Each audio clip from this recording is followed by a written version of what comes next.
ndabasuje kandi mbifurije byiza nyine nitwa Kimandire Ernest yo yitwa Ihaho TV mbasaba gukora share ndetse na subscribe n'umwanya w'amakuru mu Kinyarwanda. Amakuru yacaragaruka kuri izi ngingo y'umunyamakuru Nkuneza Jean Paul yasabiwe gufungwa imyaka 10 naho Apotre Yongwe nyuma yo gukatirwa umwaka usubitse akaba yatashye mu rugo. Amakuru yacu rero reka tugaruke mu kanya ku buryo burambuye.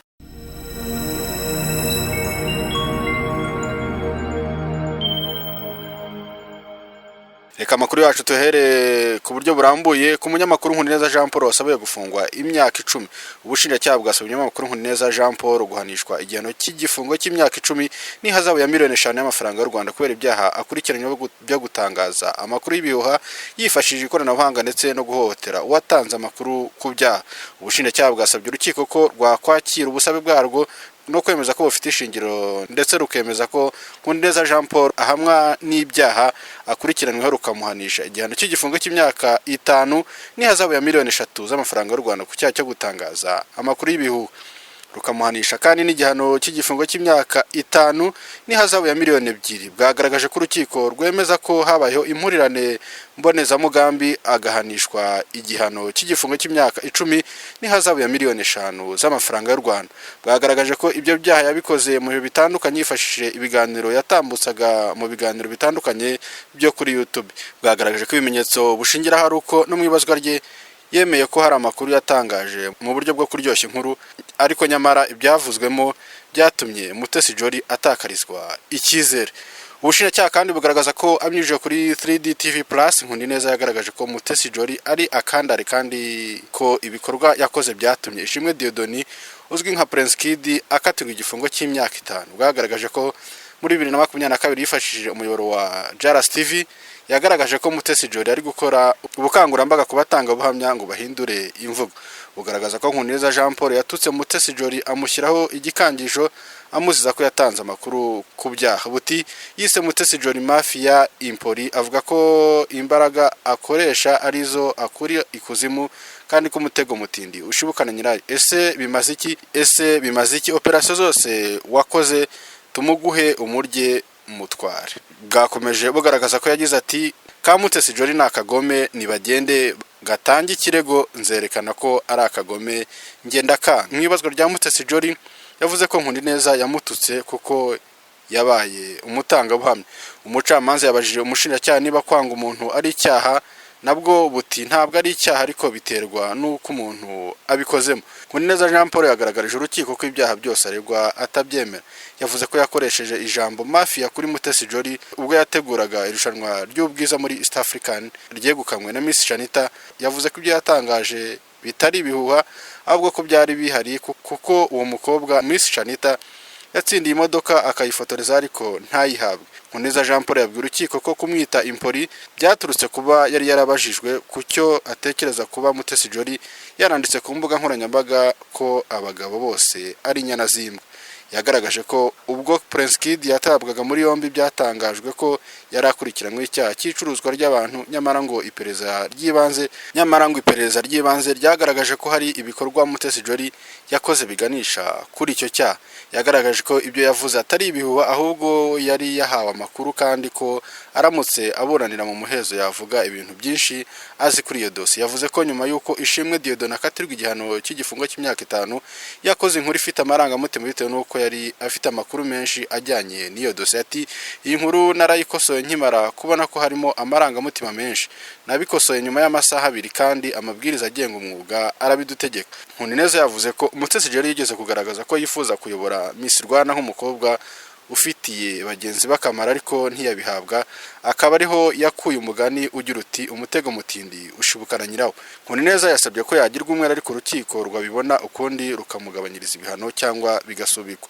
Maître Ibambe Jean Paul yagaragaje ko urukiko rudakwiye guha ishingiro ikirego cy'ubushinjacyaha buregamo uwo yunganira. Yagaragaje ku bijyanye n'icyaha cyo guhohotera uwatanze amakuru nta byabayeho kuko Mutesi Jolly yari umutangabuhamya mu rukiko aho kuba uwatanze amakuru. Yagaragaje ko nta gikorwa na kimwe Nkuneza Jean Paul yigeze akora kigize icyo cyaha. Maître Ibambe yasabye ko uwo yunganira yagirwa umwere kuri ibyo byaha akurikiranyweho. Maître Bayisabe Ernest we yagaragarije urukiko ko ibyo uwo yunganira akurikiranyweho ari amakosa y'umwuga atari icyaha. Maître Bayisabe yagaragaje urukiko ko iby'ubushinjacyaha buri gusaba bw'igihano cy'igifungo cy'imyaka 10 ngo kuko habayeho impurirane mboneza umugambi bitari mu bubasha bw'urukiko rw'ibanze gutanga igihano kirenze imyaka 5. Yagaragaje ko kuba bwifuza igifungo cy'imyaka 10 bwari bukwiye kuba bwararegeye mu rukiko rwisumbuye. Nkuneza yagaragaje ko abatangabuhamya babajijwe barimo Rukundo Emmanuel uzwi nka Minyawe batanze ubuhamya bw'ibyo bategetswe kandi amabazwa ye atagaragajwe muri dosi. Basabye ko imvugo ya Minyawe na Irasubiza Jules zitashingirwaho kuko batigeze bazireguraho. Nyuma y'impaka ndende umucamanza yapfundikiye iburanisha avuga ko icyemezo cy'urukiko kizasomwa tariki ya 18 Mata 2024 isa 10 z'umugoroba. Ukiri mu butabera nuko Apotre Yongwe yafunguwe. Muvuga butumwa Harimana Joseph uzwi nka Apotre Yongwe yamaze gusohoka muri gereza ya Nyarugenge iherereye Mageragere nyuma y'igihe afunze kubera icyaha cyo kwihesha ikintu cyundi hakoreshejwe uburiganya. Urukiko rw'ibanze rwa Gasabo muhamije icyaha rumuhanisha igihano cy'igifungo cy'umwaka umwe usubitse ndetse n'ihazabu y'ibihumbi 750 ejo ku itariki ya 19 2024. Guhanishwa iki gihano gisubitse byari bisobanuye ko wari ufunze agomba gusohoka muri gereza akarangiriza igihano cye hanze. Apotre Yongo yafunguwe kuri uyu wa 20 Werurwe 2024 cyane ko ubwo urukiko rwasomaga urubanza rwagaragaje ko hari ikibazo cy'ikoranabuhanga mu nkiko kitari kiri gukora neza byatumye basoma urubanza ariko icyemezo cyahita gishyirwa mu mwanzuro w'urubanza. Ubwo yarekurwaga yahise aganira n'itangazamakuru agaragaza ko nyuma yo guhanirwa ibikorwa bishingiye ku byo yizera n'abagiye guhindura uburyo abikoramo kandi ko ibiganiro bitari ngombwa atazongera kubikora. Ati Bibiliya iravuga ngo kera nkiri umwana muto navugaga nk'abato ariko maze gukura ntangira kuvuga iby'abantu bakuru. Rero amashusho atari ngombwa sinzayakora ariko abwiriza ubutumwa bwiza yubaka abanyarwanda niteguye kuyakora. Apotre Yongo yagaragaje ko ibijyanye n'amaturo yemewe ariko igikwiye gukorwa ari uguhindura umurongo wo kubikoramo kuko no muri gereza batura. Ati amatura aremewe ku isi yose na hariya tware turi riratangwa. Ikibazo sa amatura ahubwo umurongo ritangwamo n'uwuhe uwo pasteri bariha n'uwuhe. Amatura nta muntu yabuza kuko no mu ndahiro narahiye birimo. Yongeye gushima imbabazi yahawe ariko kandi asaba abakristo gukomeza gusenga no kwizera Imana. Apotre Yongwe yashimangiye ko mu gihe cy'amezi 5 amaze muri gereza akuyeyo ububyutse bukomeye bushingiye no kubiteraneri yaramazemo iminsi byafashije benshi. Ati kuva nahagera nasibaga umunsi umwe undi nkaba mfite igiterane mu gitondo ku cyumweru kuwa gatanu kuwa kane ndetse no kuwa kabiri. Nahantu washobora kubwiriza ukabona abantu 300 cyangwa 500 barihanye n'ikintu gikomeye utasuzugura kandi numvaga ko ndi mu murimo w'Imana.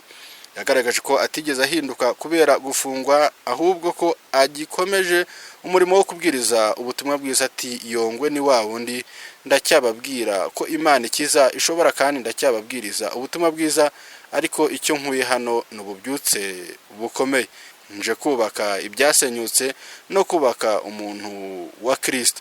Apotre yatawe muri yombi ku itariki ya 1 Ukwakira 2023 akurikiranywe icyaha cyo kwihesha ikintu cyundi hakoreshejwe uburiganya. Reka tuve mu Rwanda twerekeze hirya y'imipaka y'u Rwanda.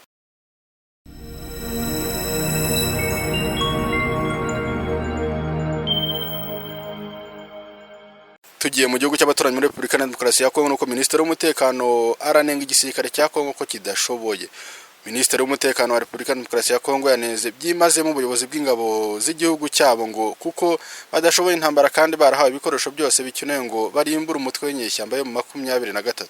Minisitiri w'Umutekano wa Repubulika ya Demokarasi ya Kongo Peter Kazadi yabitangaje ku munsi y'ejo ubwo yari mu kiganiro kijyanye n'uko umutekano wifashe mu burasirazuba bwa Kongo Kinshasa umurwa mukuru w'icyo gihugu. Iki kiganiro Minisitiri Peter Kazadi yagikoze ku munsi w'ejo tariki ya 19 z'ukwa gatatu 2024 avuga ko abajenerali bayoboye igisirikare cya Repubulika ya Demokarasi ya Kongo badafite ubushobozi buhagije bikaba biri mu bituma u Rwanda ruvogera ubusugire bw'igihugu cyabo. Yagize ati kugira abasirikare benshi cyangwa kuba bafite imbunda ziremereye sicyo gikenewe. Igikenewe ni ukuba ibyo ushinzwe ubifitemo ububasha. Abajenerali bayoboye igisirikare cyacu bagira intege nke biri mu bituma u Rwanda rukomeza kuvogera ubusugire bw'igihugu cyacu. yakomeje agira ati abanzi bacu barashaka gufata umutungo kamere Imana yatwihereye bawiba bakoresheje ububasha bafite kugeza ubu barakiba ubwo butunzi bw'igihugu cyacu. Abategetsi ba Kongo bagiye bashinja u Rwanda gufasha mu 23 irwanyo leta ibyo u Rwanda rutera utwatsi ahubwo rukarega guverinoma ya Kongo gukorana bya hafi n'umutwe w'iterabwoba FDLR urimo abasize bakoze jenoside yakorewe abatutsi mu 1994 hano mu Rwanda. Ni kenshi kandi perezida w'u Rwanda Paul Kagame yagiye agaruka ku bategetsi ba Kinshasa bavuga ko bananirwa gukemura amakimbirane mu gihugu cyabo ahubwo bakayegereka. Tukiri muri Kongo nuko igisansu kiremereye cyaguye hafi y'inkambi ya Mugunga. Igisansu cyaguye ku gicamunsi cyo kuri uyu wa kabiri tariki ya 19 2024 Mugunga, hafi y'abantu ibihumbi byinshi bahungiye bahunga imirwano yabereye mu turere twa Masisi, Rucuru ndetse na Nyirago. Igisansu cyaturitse hagana mu masaa 7:20 abo ku ruhande rwa leta bavuga ko cyaturutse mu bice bifitwe na 23 bikiciye sake n'ubwo 23 nta kirabitangaza. Kubw'amahirwe nta wakomeretse. Hafi y'abantu impunzi zari ziri Ruwashi, Lengo ndetse na Rushagara muri Mugunga. Abaturage benshi basake Kingi, Marere, Shasha, Kiroshe bahunze intambara ya 23 ndetse na FARDC bacumbikiwe.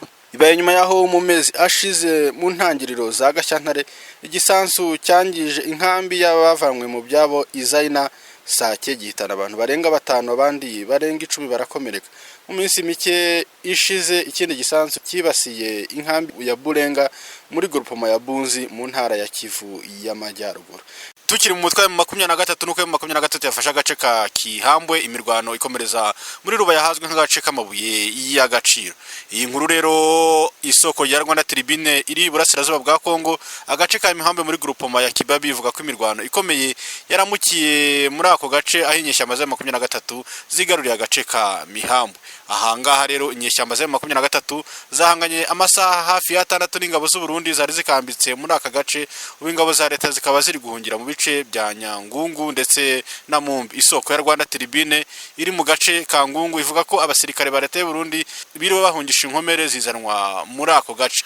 Tukiri hano muri Kongo nuko ibisansu bya rutura byasenye isoko rya Minova, amashuri n'ibitaro ingabo z'u Burundi zihabonera akaga. Burasirazuba bwa Kongo ibisansu biremereye byiriwe byisuka mu gace ka Minova ho muri territoire ya Kare. Amakuru akomeje kuva mu mujyi wa Minova yemeza ko ibisansu bya rutura byiriwe byisuka muri uyu mujyi kuva mu gitondo kugeza ubwo twandikaga inkuru.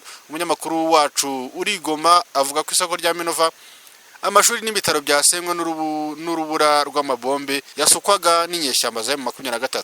Inkomere z'ingabo z'u Burundi zabaye uruvunganzoka mu bitaro bya CBK hariya Igoma.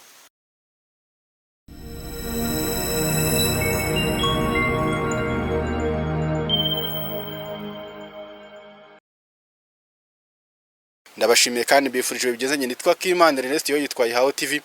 Bari umwanya w'amakuru mu Kinyarwanda agarutse kuri izi ngingo z'ingenzi zikurikira. Twavuze ko igisansu kiremereye cyaguye hafi y'inkambi ya Mugunga, naho Jean Paul Nkundineza asabirwa n'ubushinjacyaha gufungwa imyaka 10. Ndabashimiye mukoresha ndetse na subscribe, amakuru yaracyaza kuri Hawo TV. Bye bye. Nitwa Kimana Ernest.